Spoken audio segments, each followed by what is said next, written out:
Hello, welcome back to Golden News.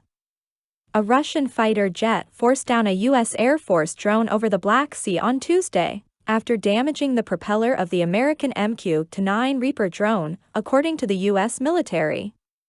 The Reaper drone and two Russian Su-27 aircraft were flying over international waters over the Black Sea on Tuesday, when one of the Russian jets intentionally flew in front of and dumped fuel on the unmanned drone several times, a statement from U.S. European Command said.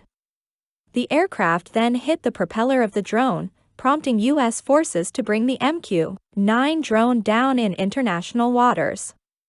Pentagon spokesman Brig General Patrick Ryder added Tuesday that the Russian aircraft flew in the vicinity of the drone for 30 to 40 minutes before colliding just after 7 a.m. Central European Time.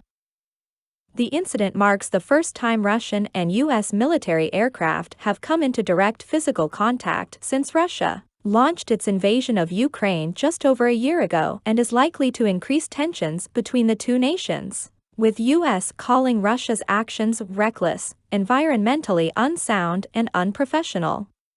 Russian ambassador to the U.S. Anatoly Antonov said that Russia does not want a confrontation between his country and the U.S. after he was summoned to the State Department following the downing of the drone.